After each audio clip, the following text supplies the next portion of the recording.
நாடாளுமன்ற தேர்தலுக்கு ஒரு மாதங்கள் தான் இருக்கு. மற்ற கட்சிகள் எல்லாம் கூட்டணி பேச்சுவார்த்தை தொடங்கி இருக்காங்க. உங்களோட நிலைப்பாடு என்ன? நாங்கள் எப்போதுமே மக்களை நம்பி இருக்கிறவங்க, நிச்சயமா மக்கள் எங்க பக்கம் இருப்பாங்கன்றத நாங்கள் நிரூபிச்சுக்காங்க. இந்த தேர்தலுக்கு முன்பாக அதிமுக ஒருங்கிணைப்போம்னு சொல்லியிருந்தீங்க. அந்த பணிகள் எந்த அளவுக்கு இருக்கு? பொறுத்து இருந்து பாருங்க, எல்லாம் சரியா வரும். நல்லபடியா இப்ப தமிழகத்துல புதுசா ஒரு அரசியல் கட்சி தொடங்கப்பட்டிருக்கு. நடிகர் விஜய் வந்து தமிழக வெற்றி கழகம் தொடங்கியிருக்காரு. அதை எப்படி பாக்குறீங்க? இல்லைங்க, ஜனநாயகத்துல யாரு வேணாலும் கட்சி ஆரம்பிக்கலாம். அது வரவேற்கத்தக்க. மேடம், ஓபிஎஸ் கூட இணைந்து செயல்பட வாய்ப்பு இருக்குங்களா நாடாளுமன்ற தேர்தல்? நான் தான் சொல்லியிருக்கிறேன், எல்லாருமே எங்களுடைய அனைத்து இந்திய அண்ணா திராவிட முன்னேற்ற கழகத்தை சேர்ந்தவங்களாதான் நான் ஆரம்பத்துல இருந்தே நினைச்சுக்கிட்டு இருக்கேன். இன்னைக்கும் அதான் நினைக்கிறேன், நாளைக்கு அதான். மேடம், தொடர்ந்து ஒன்றிணைந்து செயல்படணும் நீங்க சொல்லிட்டு வரீங்க. அவங்க அதுக்கு வாய்ப்பே இல்ல, நாங்க இணையவே மாட்டோம் சொல்லிட்டு வராங்க. வெயிட் பண்ணி பாக்கணும்ல. இல்ல, நீங்க ரொம்ப காலமா வெயிட் பண்ணி தான் பாத்துட்டு பாருங்க பாருங்க. நாடாளுமன்ற தேர்தலுக்குள்ள ஒன்றிணை சொல்வீங்களா? இன்னும் ஓரிரு மாதம் தான் இருக்கு, அதுக்குள்ள முடியுமா? நீங்க கவலையே படாதீங்க, நாங்க பாத்துக்கிறோம். புரட்சித் தலைவர் வந்து மக்கள் மனசு எல்லாத்தையும்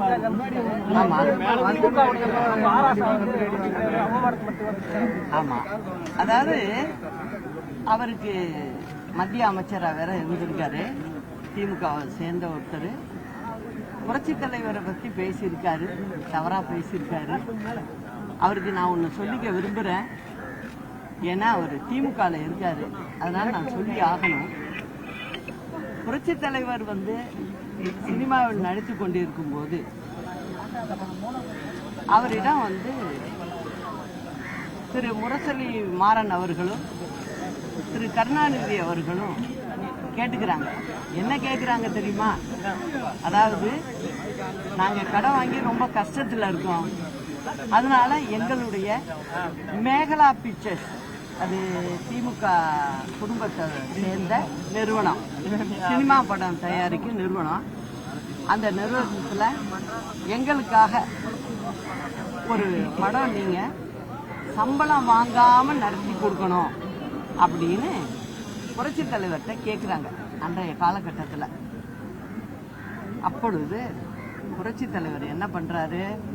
நான் ஃப்ரீயா உங்களுக்காக உங்க நிறுவனத்துக்கு நான் நடிச்சு கொடுக்குறேன் அப்படின்னு சொல்லி எங்கள் தங்கம் அப்படிங்கிற ஒரு படத்தை நடிச்சு கொடுத்தாரு மேகலா பிக்சர்ஸுக்காக. அது யாருக்காக? கருணாநிதி குடும்பத்திற்காக. அதுல அப்ப கூட நடிச்சது யாரு? புரட்சி தலைவி அம்மா அவர்கள்.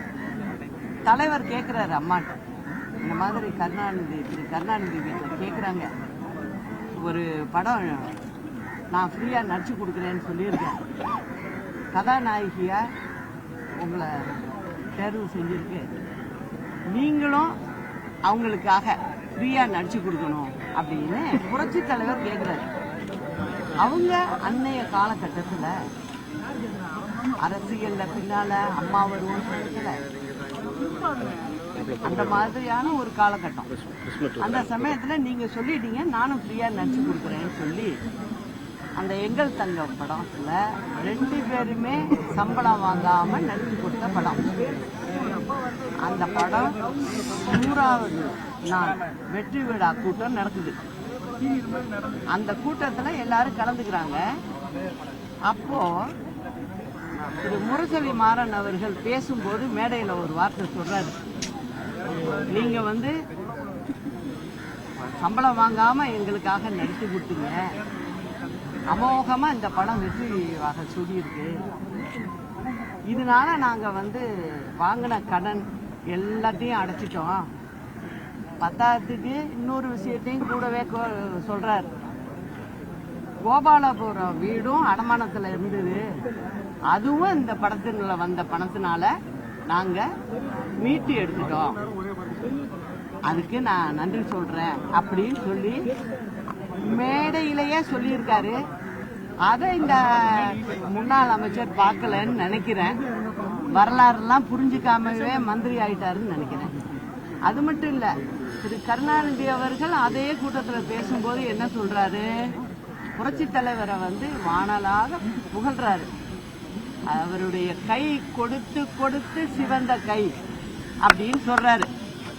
அந்த புரட்சி தலைவரை பார்த்து இந்த திமுக காரவங்க பேசுறதுக்கு எந்த அருகதையும் யாருக்குமே கிடையாது. அப்படி இருக்கும்போது அந்த காலகட்டத்தில் இந்த பேசிய அமைச்சருக்கு வயது 6லேருந்து 7 வயசு இருக்கும். சரி, ஒரு கட்சியில வந்து சேர்ந்ததுக்கு பிறகு கட்சியோடைய வரலாறை கொஞ்சம் தெரிஞ்சுக்கிட்டு பேசணும்ல, அதை பேசல. அதை நான் வன்மையா கண்டிக்கிறேன். வரக்கூடிய தேர்தலுக்கு என்ன வியூகம் வகுத்து இருக்கிறீங்க? ஏன்னாக்கா பல கட்சிகள் வந்து முன்னிலையில இருக்கு, பல்வேறு யோகங்களோட செயல்பட்டு வருது. நீங்க இப்போ உங்க இணைக்கிறேன்னு சொல்லி தான் செயல்பட்டு இருக்கீங்க. இணைத்த பாடம் முடிவான மாதிரி தெரியல. தேர்தல் எப்படி சந்திக்க போறீங்க? நீங்க சந்திக்கிறதா நீங்க இன்னும் ஒரு 2 மாசத்துல பார்க்க தானே போறீங்க. அதாவது அம்மாவை தான் அப்ப சொல்லிட்டு இருந்தாங்க. அதாவது வந்து எங்களுக்கு எதிர்கட்சி அப்படிங்கிறது என்ன, எதிர்கட்சி மட்டும் இல்லை, எதிரி கட்சியும் கூட. எது திமுக தலைவர் மறைஞ்சப்ப இதே மாதிரி தான் சொல்லிட்டு இருந்தாங்க. கடைசியில் இந்த அனைத்து இந்திய அண்ணா திராவிட முன்னேற்ற கழகம் எப்படி வந்ததுன்னு எல்லாருக்கும் தெரியும். அதனால நீங்க இந்த சூழ்நிலையை வச்சு பேசுறீங்க, இதுவும் மாறும். மிகப்பெரிய காலதாமதம் ஏற்படுற மாதிரி தெரியுது. இது கட்சி இணைப்பதற்கான அந்த உங்களுக்கு தெரியுதுங்க. நீங்க சொல்றீங்க, அது உங்க வழியில நீங்க யோசிக்கிற வழியில நீங்க சொல்றீங்க. அதனால பொறுத்து இருக்கு பாருங்கன்னு சொல்றேன். திமுக வந்து ரொம்ப விரைவா வந்து அவங்களுடைய தொகுதிகளை பிரிக்கிறது, கூட்டணி கட்சிகளோட பேசுறதுன்னு இருக்காங்க. இதை பத்தி என்ன நினைக்கிறீங்க? அவங்களுக்கு வந்து வெற்றி முகம் இருக்கா? அதாவது அது வந்து பொதுமக்களுடைய கையில் இருக்கு. இப்போ நீங்க பாத்தீங்கன்னா யாராவது ஒருத்தங்க கேள்வி கேட்பீங்களான்னு பாக்குறேன். நீங்க திருப்பி திருப்பி திருப்பி யார கேக்குறீங்க? எங்களை கேட்டுக்கிட்டு இருக்கீங்க. ஆனா உங்களுடைய டிவி எல்லாம் பொதுமக்கள் பார்க்கணும்னு நினைச்சீங்கன்னாக்க பொதுமக்கள் பிரச்சனையை யாராவது பேசுவீங்களான்னு பாக்குறேன். யாரும் பேச மாட்டேங்கிறாங்க. நான் தான் பேசிக்கிட்டு இருக்கேன்னு நினைக்கிறேன். ஏன்னா நான் யாருக்கும் பயப்படுற ஆள் கிடையாது. புரியுதா? அதனால மடியிலையும் கனம் இல்லை. அதனால பயப்பட வேண்டிய அவசியம் இல்லை. அதனால நான் துணிஞ்சு பேசிக்கிட்டு இருக்கேன். இப்போ ஒரு முதலமைச்சர் இந்தியாலே இல்லை, ஸ்பெயின் போயிருக்காரு. போகட்டும், அவங்களுக்கு வந்து எந்த பிரச்சனையும் அவங்க போறாங்க, அது வேற. கேட்டா என்ன சொல்லுவாங்க? நாங்க வந்து முதலீடை ஈர்க்க போனோம்னு சொல்லுவாங்க. அது சொல்லட்டும். முதலீடை ஈர்க்க போறதுக்கு சொல்றாங்க, ஈர்த்து கொண்டு வந்து நாங்க வேலை வாய்ப்பை கொடுப்போம்னு சொல்றாங்க. நான் அவங்க கிட்ட என்ன கேட்குறேன்னா, சமீபத்தில் தமிழ்நாடு பப்ளிக் சர்வீஸ் கமிஷன்ல இப்போ தேர்வாணையத்தில் தேர்வு அனௌன்ஸ் பண்ணியிருந்தாங்க. ஜூனியர் அசிஸ்டண்ட் போஸ்ட்டு 50,000க்கு மேலே இருக்கு வேகன்சி. 2300 மட்டுமே தான் இப்போ அறிவிப்பு வந்து பரீட்சை எழுதியிருக்காங்க. நான் என்ன கேட்குறேன், அரசாங்கத்தில் உள்ள பதவியே நிரப்ப முடியலை உங்களால். நீங்க வந்து உங்க கையில இருக்குது, அதை உங்களால செய்ய முடியல. நாங்க ஒவ்வொரு மேடை பேச்சப்போ பேச வேண்டியது 5 லட்சம் பேருக்கு வேலை கொடுப்போம், 3 லட்சம் பேருக்கு வேலை கொடுப்போம். இதெல்லாம் வேண்டாம். உங்கள்கிட்ட நான் கேட்குற கேள்வி, முதல்ல அரசாங்கத்தில் எடுக்க வேண்டிய பதவிகளை எடுக்கிறீங்களா? அதை முதல்ல செய்யுங்கன்னு கேட்டுக்கிறேன். ஒன்று. அடுத்தது, இப்போ போய் 1 வாரம் ஆச்சு. போகட்டும், நான் திரும்பியும் சொல்றேன், வேண்டான்னு சொல்லலை. ஆனால் போகும்போது ஒரு முறை இருக்கு. அவருடைய துறை என்ன? காவல்துறை அவர் கையில் இருக்கு. அந்த காவல்துறைய ஒரு மூத்த அமைச்சரை கவனிக்க சொல்லிட்டு போயிருக்கணும். அதுதான் வந்து இயல்பு, யதார்த்தம், உண்மையும் கூட. நீங்க பாட்டு நீங்க போயிட்டீங்க. ஒரு பிரச்சனை வருது, ஒரு லா அண்ட் ஆர்டர் பிரச்சனை வருது. யார் அதுக்கு முடிவு கட்டுறது? யார் முடிவு செய்யறது? நேரடி பார்வை வேணும் இல்லையா? காவல்துறையில ஒரு விசாரணைனா கூட நேர்ல போய் பார்த்து அங்க என்ன நடந்ததுன்னு தான் காவல்துறை பார்க்க முடியும். அதுக்குள்ள அமைச்சர் வந்து ஒருத்தங்களுக்கு பொறுப்பை கொடுத்துட்டு போகும். அது செய்யல. அம்மா வந்து மருத்துவமனையில இருந்தாங்க. அந்த சமயத்துல 1 மாதத்திற்கு மேல போகும்போது அம்மா என்ன செஞ்சாங்க? இதே சென்னை மருத்துவமனையில தான் அம்மா வந்து ட்ரீட்மெண்ட்ல இருந்தாங்க. இருந்தாலும் தன்னுடைய காவல்துறை பொறுப்பை வந்து திரு பன்னீர்செல்வம் அவர்களுக்கு கொடுத்து பார்க்க சொன்னாங்க. அதுதான் முறை. அந்த முறையை பத்தி பத்திரிகைகளும் பேசல, உங்களை மாதிரி ஊடகங்களும் பேசல. இப்போ வரும் வழியில வந்து ஓபிஎஸ் அவர்களை நீங்க பாத்தீங்க, எப்படி எங்களுடைய கட்சிக்காரர் வர்றோம், எங்க பாக்குறோம், எல்லாம் பேசுறோம். அது நம்ம தமிழ்நாட்டினுடைய பண்பு அது. அதனால நான் பார்த்தேன், பேசுறேன். அப்புறம் எங்களுடைய குடும்பத்தில் உள்ளவர்கள் ஒண்ணு. சரி மேடம், இது வரைக்கும் ஓபிஎஸ் நேரில் சந்திக்காதது ஏன்? பல முறை சொல்லியிருக்காரு, அவரும் உங்ககிட்ட சொல்லியிருக்கு, சந்திக்கிறேன்னு சொல்லியிருக்காங்க. ஆனா பேசின கூட்டணி குறித்து எதுவும் பேசலையே. எங்க இங்க என்ன பேசுறீங்க? பேசிட்டு நாலு சேர போட்டு உட்காந்து நீங்களே எடுத்தாந்து சேரையும் போட்டுருக்கீங்க. அது மட்டும் இல்ல, இன்னொரு முக்கியமான விஷயம், ஏன்னா இதெல்லாம் வெளில வரமாட்டேங்குது. அதாவது காவல்துறை என்ன பண்ணும், ரொம்ப கஷ்டப்படுறாங்க அதில் வேலை செய்யறவங்க. இப்ப என்ன பண்றாங்க, அரசாங்கத்துல நிதி இல்லை. நான் ஆரம்பத்துல இருந்தே சொல்லிக்கிட்டு இருக்கேன். இப்ப என்ன பண்றாங்க புதுசா, இப்போ நிறைய பேர் பாதிச்சிருப்பாங்க, மக்களுக்கு தெரியும். 2 வீலர்ல ஹெல்மெட் போட்டுட்டு தான் வண்டியை ஓட்டணும்னு சொன்னாங்க. 1000 ரூபாய் வாங்கிட்டு இருந்தாங்க ஃபைன்னு சொல்லி. இப்ப என்ன சொல்லியிருக்காங்கன்னா, இதெல்லாம் காவல்துறையினா ரகசியமா சொல்றது, வெளியில ரெக்கார்ட் பண்ணி சொல்ல மாட்டாங்க. நீங்க தான் கண்டுபிடிச்சு வெளில கொண்டு வரணும்.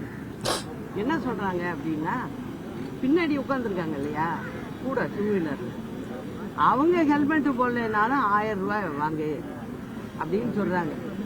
ஒவ்வொரு டிராபிக் எஸ்ஐக்கும் ஆய்வாளருக்கு என்ன தெரியுமா சொல்லியிருக்காங்க, வாய்மொழி உத்தரவு என்ன சொல்லியிருக்காங்க, ஒவ்வொரு எஸ்ஐயும் ஒரு நாளைக்கு 20 இருந்து 25 கேஸ் புக் பண்ணி ஆகணும்.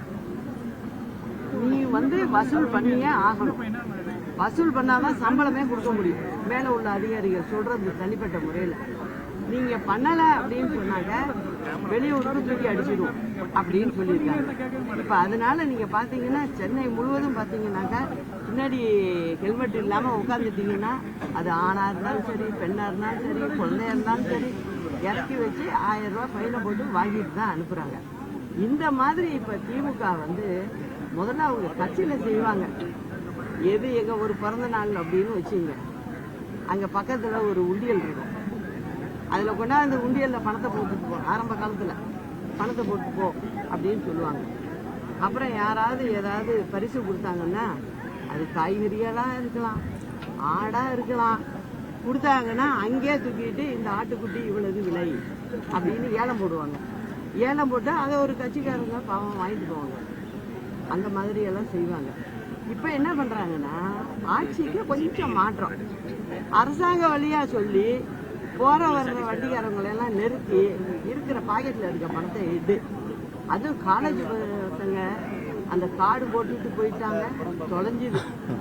நீ இல்லைன்னா நீ காலேஜ் போக முடியாது, அதனால இருக்கிற பணத்தை கொடுத்துட்டு கிளம்பு அப்படின்னு சொல்றாங்க. இதெல்லாம் இந்த அரசாங்கத்துக்கிட்ட நான் கேட்டுக்கிறது என்னன்னா, இந்த மாதிரி மக்களை, வாக்களிச்ச மக்களை இப்படி போட்டு நீங்க வாட்டி வதைக்காதீங்க. உங்களுக்கு நிர்வாகம் செய்ய தெரியல, உங்களுக்கு அரசாங்கத்துக்கு வருமானம் வர வேண்டியதுன்னா நீங்க வேற வழியில கொண்டு போயிருந்தீங்க.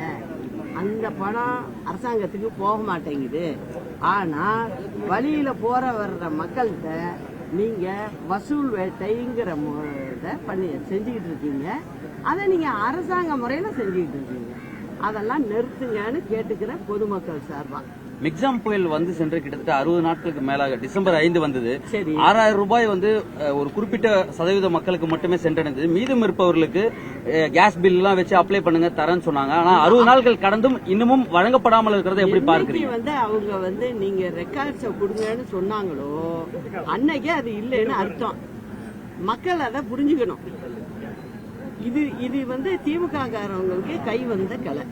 அதனால என்னத்த வேணாலும் சொல்லுவாங்க, என்ன வேணாலும் தேர்தல் அறிக்கையில கொடுப்பாங்க, ஆனா எதுவும் செய்ய மாட்டாங்க.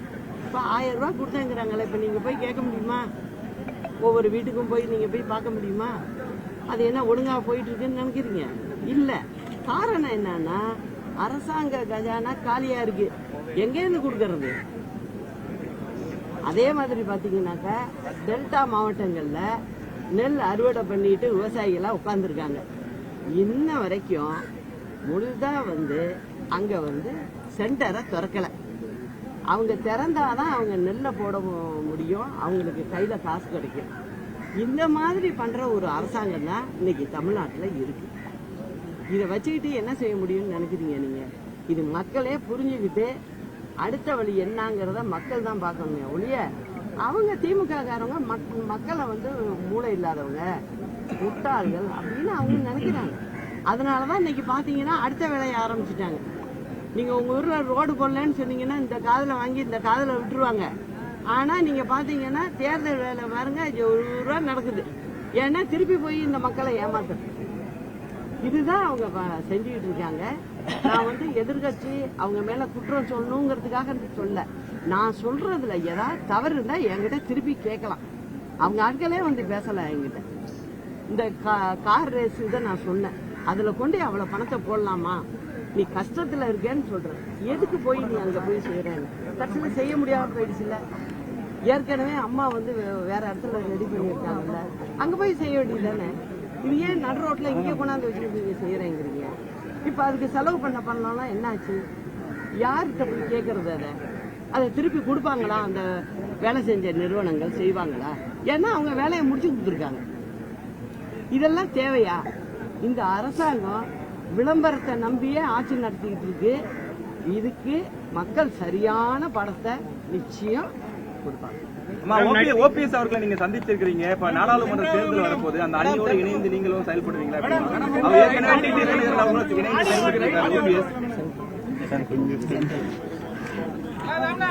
நடிகர் விஜய் கட்சி ஓபிஎஸ் அவர்கள் கூட இப்ப சந்திப்பு நடைபெற்றிருக்கு. நாடாளுமன்ற தேர்தல் இணைந்து நீங்க செயல்படுவீங்களாமா? எங்க கட்சிக்காரவங்க எல்லாரும் ஒற்றுமையா திமுக அதுவும் அம்மாவும் சொல்லியிருக்காங்க. என்ன சொல்லியிருக்காங்க? தீய சக்தி திமுகன்னு சொல்லியிருக்காங்க. அம்மா தனக்காக சொல்லல, மக்களுக்கு நீ சொல்றது ஒண்ணு செய்யறது ஒண்ணா இருக்கப்பா அப்படிங்கறதுக்காக தான் அந்த வெறுப்பு கூட அம்மாவுக்கு வருது. அதனால அதை இருக்க விடாம பண்றதுக்கு என்னென்ன வேலைகளை செய்ய முடியுமோ அதை அத்தனையும் நான் செய்வேன். பல்லாவரம் மாணவி. ஆமா, அதாவது இது திமுக அந்த ஒரு விஷயம் தானே உங்களுக்கு தெரியுது. தமிழ்நாடு முழுவதும் நடந்துகிட்டு இருக்கியா? அது எங்க பார்த்தாலும் நடக்குது. என்ன எம்எல்ஏன்னா என்ன பெரிய கொம்பா? வீட்டுல அப்ப நீயே வேலை செஞ்சுக்கணும். வீட்டுல வெளியிலேருந்து ஒரு கஷ்டத்துல ஒரு பொண்ணு வேலை பார்க்குதுன்னா அதை இந்த அளவுக்கு துன்புறுத்துறது. இதே அம்மாவா இருந்தாங்கன்னா அந்த மந்திரிக்கே எம்எல்ஏவே போயிருக்கோம். நீங்க பாதுகாக்கிறீங்க. நீங்க எம்எல்ஏ வச்சுக்கிட்டு போலீஸ் ஸ்டேஷன்ல போய் கேஸ் கொடுத்தா அந்த போலீஸ் அதிகாரி அந்த எம்எல்ஏ மேலயோ அவருடைய பையன் மேல எப்படிமா ஆக்ஷன் எடுப்பாரு? நீங்க வழக்கு பதியறதுங்கிறது என்னது? நீங்க என்ன பண்றீங்க? வித்தியாசமா ஒண்ணு நடந்துகிட்டு இருக்கு. ஊடகத்துல உள்ளவங்க அதெல்லாம் கவனிங்க தயவு செய்து. என்னன்னா எங்கேயுமே நீங்க எஃப்ஐஆர் பதிவு பண்றது இல்ல. ஏன் அப்படின்னா இவரு பேசணும்னா இங்க சட்டசபையில நாங்கள் சட்ட ஒழுங்க சரியா வச்சிருக்கோம், எஃப்ஐஆரே கிடையாது அப்படின்னு சொல்றதுக்காக எல்லாருக்கும் தமிழ்நாடு முழுவதும் முடிஞ்ச வரைக்கும் எஃப்ஐஆரை ஃபைல் பண்ணாத அப்படிங்கிறாங்க. எஃப்ஐஆரை ஃபைல் பண்ணாம சிஎஸ்ஆர்னு ஒண்ணு போடுறாங்க. இது அம்மா பிரிவில் தான் சொன்னாங்க. எதுக்கு சொன்னாங்க அம்மான்னா, இப்ப நீங்க ஒரு போலீஸ் ஸ்டேஷன் கண்ட்ரோல்ல ஒரு ஊர்ல போயிட்டு இருக்கீங்க, உங்க ஊர் தாண்டி வேற இடத்துல போறீங்க, அங்க ஒரு அசம்பாவிதம் நடக்குது. அந்த போலீஸ் ஸ்டேஷன்ல நீங்க போய் பதிவு பண்ண போனா ஏன் டூரிஸ்ட் ஸ்டேஷன் இல்ல, நீ போய் உங்க டூரிஸ்ட் ஸ்டேஷன்ல பண்ணுங்க அப்படின்னு சொன்னாங்க. இது அம்மா கிட்ட எல்லாரும் சொன்னாங்க, இந்த மாதிரி ஒரு நடக்குது, நாங்க அலையிறோம். உடனே அம்மா என்ன சொன்னாங்க? சிஎஸ்ஆர் ஒண்ணு பதிவு பண்ணிட்டு அந்த ஸ்டேஷனுக்கு அனுப்பிச்சு விடு, நீ விசாரிச்சுட்டு அந்த ஸ்டேஷனுக்கு அனுப்பிச்சு விடு, பொதுமக்களை அலைய விடாதீங்கன்னு சொல்றதுக்காக நல்ல விஷயமா நினைச்சு அம்மா செஞ்சாங்க. ஆனா திமுக என்ன பண்ணுது? அதோட நிறுத்திக்க, எஃப்ஐஆரே போடாத. யாரு கொலை பண்ணா என்ன, அடிச்சா என்ன, துன்புறுத்துனா என்ன, நெருப்புல தள்ளுனானா எதுல பண்ணான்னா நீ வந்து பதியாதேங்கிறாங்க. அது மாதிரி சொல்லும்போது அப்ப அந்த பொண்ணும் அந்த தாயும் என்னப்பா பண்ணுவாங்க? வெளியில ஊடகத்துக்கு வர வேண்டிய ஒரு கட்டாயம் ஏற்பட்டு. ஆனா நியாயமா அந்த பெண்ணுக்கு வந்து நியாயம் கிடைக்கணுங்கிறது தான் என்னோட கோரிக்கை. அது மட்டும் இல்ல, இந்த எம்எல்ஏவை உடனே கச்சை விட்டு நீக்கணும். நீக்கினாதான் உங்க எம்எல்ஏக்கள் இன்னும் நிறைய பேர் ஆட்டம் போட்டுக்கிட்டு இருக்காங்க, அவங்களுக்கு ஒரு பயம் வரும். இப்ப டி நகர் ஏரியால சொல்றாங்க, என்கிட்ட கொண்டாந்து ஒரு மனுவை கொடுக்குறாங்க. படிச்சு பார்த்தேன் போற வழியில. என்னன்னு பாத்தீங்கன்னா, இந்த இளநீர் வச்சு தட்டுல வச்சு விக்கிறாங்களே தள்ளு வண்டியில, அதுல சேர்ந்தவங்க வந்து கொடுக்குறாங்க. என்னப்பா பிரச்சனை உங்களுக்குன்னு கேட்டா என்ன சொல்றாங்க? டி நகர் எம்எல்ஏ கஷ்டமா இருக்குங்க, நாங்க வந்து அங்கங்க வண்டியில வச்சுக்கிட்டு இளநீர் விற்கிறோம். வண்டியில அவங்க வீட்டு வண்டி வருது, டிரைவர் டக்குன்னு இறங்குறாரு, நேரா டிக்கியை திறக்குறாரு, அப்படியே ஒரு கொலையை எடுத்து தூக்கி டிக்கில போட்டுக்கிட்டு போயிடுறாரு, காசு கொடுக்கறது இல்ல. இந்த மாதிரி நிலைமை நடந்துட்டு இருக்கு. முதலமைச்சர் வந்து சென்னையிலேயே குடியிருக்காரு. இங்க உள்ள எம்எல்ஏக்களே இந்த வேலையை பண்ணிட்டு இருக்காங்கன்னா தமிழ்நாடு முழுவதும் எப்படி இருக்குன்னு கொஞ்சம் யோசிச்சு பாருங்க. அதனால உடனடியா முதலமைச்சர் என்ன செஞ்சிருக்கணும்? அந்த எம்எல்ஏவை கச்சை விட்டு நீக்கிருக்கணும். உங்களுக்கு தான் மெஜாரிட்டி இருக்க, தனியா நீங்க வச்சு எப்படி வந்து ஒரு யதார்த்தமா போலீஸ் விசாரணை நடக்குமோ அது போல நடந்துச்சுன்னா நிச்சயம் அந்த பொண்ணுக்கு ஒரு நல்லது கிடைக்கும். அது மட்டும் இல்ல, திமுகவை சேர்ந்த மற்ற எம்எல்ஏக்களுக்கு ஒரு பயம் வரும். இப்ப என்னன்னா எல்லாம் அவுத்து விட்ட மாடு மாதிரி இருக்குது. அதனால இதுக்கு ஒரு கண்ட்ரோல் வரணும். இதுக்கெல்லாம் உங்களுக்கா தெரியல, எங்க அம்மா செஞ்சிருக்காங்கல்ல, அது மாதிரி செய்யுங்கிறத கேட்டுக்கிறேன். வர நாடாளுமன்ற தேர்தலில் உங்களுடைய ஆதரவு யாருக்குமா? ஏன்னா டிடிவி தினகரன் ஒரு பக்கம் இருக்காரு, எடப்பாடி பழனிசாமி இரட்டை இலையோட ஒரு பக்கம் இருக்காரு, உங்களுடைய ஆதரவு யாருக்குமா? இப்ப எங்களுக்கு மக்களுக்கு நல்லது செய்யணும். இப்போ மத்திய அரசுன்னு வச்சுங்க, மத்திய அரசு கிட்ட யாரும் இருந்தாலும் சொல்றோம், மத்திய அரசு கிட்ட நம்ம ஸ்டேட்டுக்கு என்ன வேணுமோ அதை கேட்டு பெறக்கூடிய திறமை உள்ள ஆட்களுக்கு வாக்களிங்கன்னு தான் நான் வந்து மக்கள்கிட்டையும் கேட்டுக்கிறேன். ஒரு சின்ன விஷயம் சொல்றேன், உங்களுக்கு எல்லாம் தெரிஞ்சிருக்க வாய்ப்பு இல்லை. இப்போ வந்து பாண்ட் இஷ்யூ பண்ணுவாங்க. இப்ப நம்மளுக்கு பணம் கஷ்டம் இருக்கு அப்படின்னா அரசாங்கமே பாண்ட் இஷ்யூ பண்ணி அதை ஒரு குறிப்பிட்ட காலத்துக்கு வச்சு செய்வாங்க. இது வந்து இப்ப நம்ம அம்மா காலத்துல செஞ்சிட்டோம். எதுக்காவது தேவைக்கு உபயோகப்படும் அப்படின்னு சொல்லி அம்மா செஞ்சு வச்சாங்க. இப்போ திமுக செங்கலை தூக்கிட்டு காட்டுறீங்க, இந்த மாதிரிலாம் பண்ணிட்டு இருக்கீங்க, வாய்க்கு வந்தபடி பேசிக்கிட்டு இருக்கீங்க. எப்படிப்பா செய்வாங்க? நியாயமா பேசுங்க. எப்படி இன்னொரு அரசாங்கத்தில் உள்ள உனக்கு மேல உள்ள அரசாங்கத்தில் இருக்கவங்க எப்படி செய்வாங்க? இப்ப அம்மாவும் கண்டிப்பா இருப்பாங்க, கோபமா இருப்பாங்க. தமிழ்நாட்டு மக்களுக்கு இடைஞ்சல் வராத அளவுக்கு அவங்க தன்னுடைய திறமையினால செஞ்சு வைப்பாங்க. அதே போலதான் நம்மளுடைய அரசாங்கத்துக்கு இப்போ பண்ணோம். ஒரே ஒரு இன்னொரு விஷயம் சொல்றேன். இப்ப நம்ம கர்நாடகா இருக்குங்க, அங்க வந்து பாண்டு கிண்டு அதெல்லாம் அவங்க பண்ண முடியாது. நம்ம தமிழ்நாட்டில் இருக்கே, ஜெயலலிதா அம்மா செஞ்சிருக்காங்களே, நம்மளும் அது மாதிரி செய்வோன்ட்டு போறாங்க. போனா என்ன ஆகுது? மத்திய அரசு பர்மிஷன் கொடுக்கணும், கொடுத்தாதான் நீங்க அந்த பாண்டை இஷ்யூ பண்ண முடியும். அந்தந்த ஸ்டேட் பண்ண முடியாது. இப்ப அவங்களுக்கு அது பிரச்சனையா இருக்கு, அவங்க எப்படி போய் கேட்க முடியும்? ஆனா அம்மா வந்து அவங்களோட அலையன்ஸ்ல இல்ல, இருந்தாலும் அம்மா தனக்கு நாட்டுக்கு உள்ளதா தமிழ்நாட்டுக்கு உள்ளதா கேட்டு அழகா பெற்று வச்சுட்டு போயிருக்காங்க. அதனாலதான் இந்த அரசாங்கம் இப்ப வரைக்கும் தப்பிச்சுக்கிட்டு இருக்கு. இதான் விஷயம்.